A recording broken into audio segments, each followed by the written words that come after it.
Pozdrav svima! Danas ćemo uraditi nešto što nismo uradili za ove 2 godine postojanja kanala.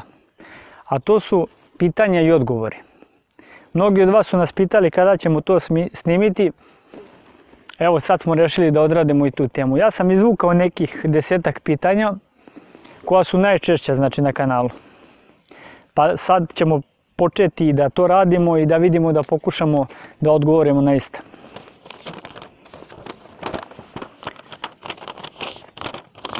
Evo ovako.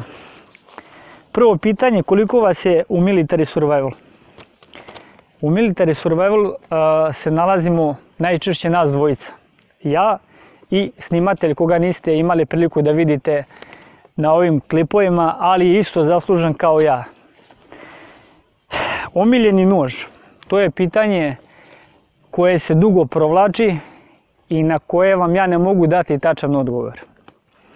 Omiljeni nož, pošto sam ja ljubitelj noževa, znači ja volim razne noževe, ali kada bi morao da vam kažem, to bi bio onaj finski vuk, mogli ste ga vidjeti na mom prošlom klipu, i ovaj Woodlore, sad posljednji iz radionice IEK, znači od fiksnih noževa on bi bio omiljeni nož.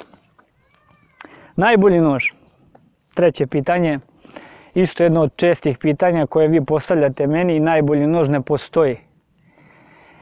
Postoje mnoge stvari koje se rade sa noževima,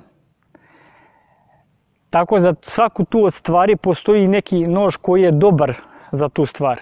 Kao što sam uvijek govorio, recimo za šumu i radove u šumi, znači ako pravite zaklone, ako pravite zamke, ako pravite nešto vezano za bushcraft, dobar po mom mišljenju nož je Woodlore.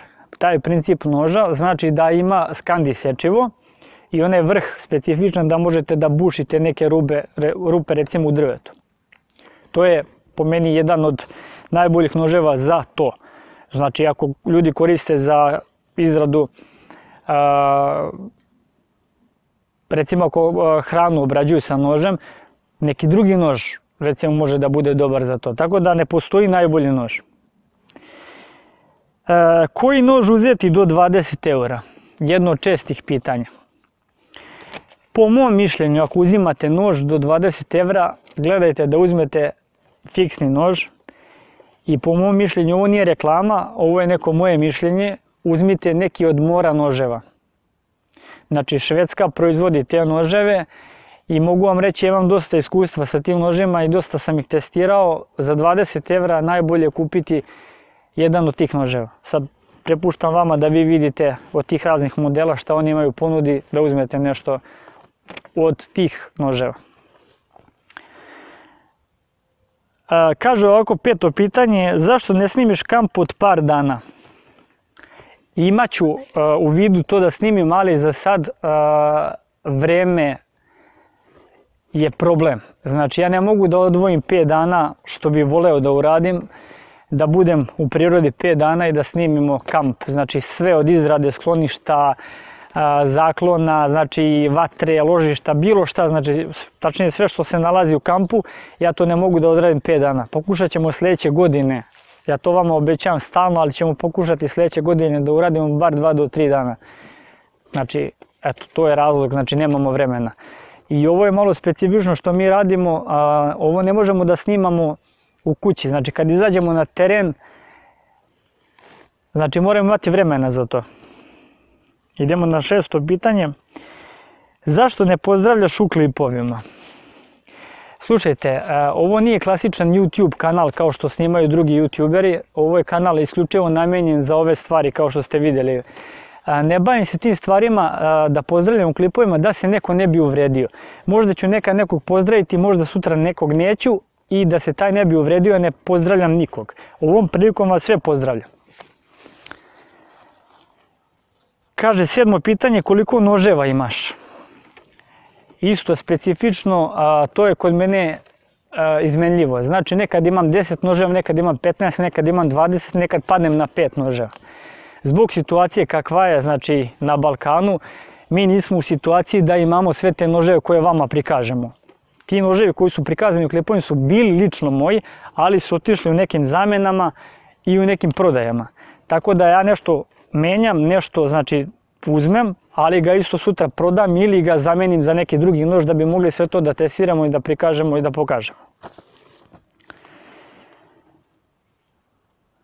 Kaže 8. pitanje, zašto neću da kažem gdje sam šta kupio? Jako dobro pitanje.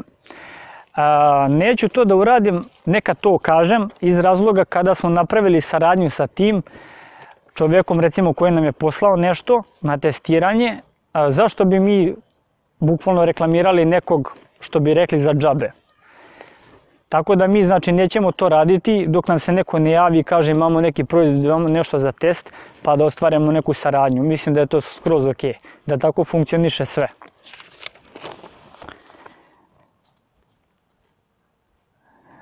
Kaže ovako, isto jedno zanimljivih pitanja, zašto ne snimaš ovako ili onako? Misleći na, znači, neke savjete koje vi dajete meni.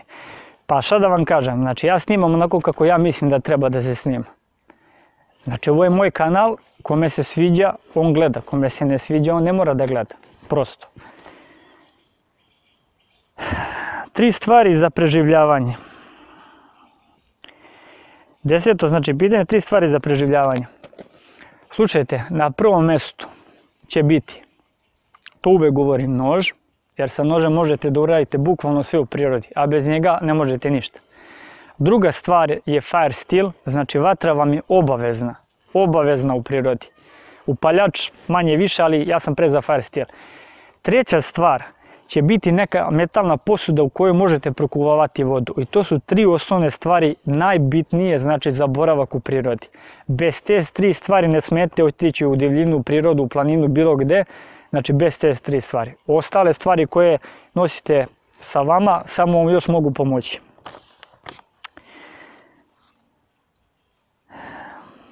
Zaslužuješ više prijavljenih, zašto je to tako? To se ja pitam.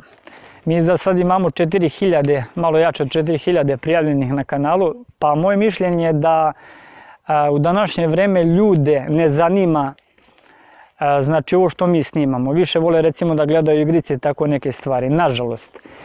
Sve ovo je pokrenuto da bi mi privukli omladinu, decu, a i starije, da malo više posvete boravku u prirodi. Znači da se malo više približimo prirodi jer je to pre svega zdravlje. Znači ja sam ovim sve rekao. Ja se nadam da će u budućnosti to malo biti bolje i da će biti više pregleda i da će više biti prijavljeni. To i do vas. Vi ste tu da nam pomognete. I koje, posljednje pitanje, to je ovo 12. pitanje, koje čizme koristiš? To se pojavljivalo dosta u klipovima, sada ću vam reći. Čizme koje trenutno koristim i zašto čizme koristim su Magnum Spider.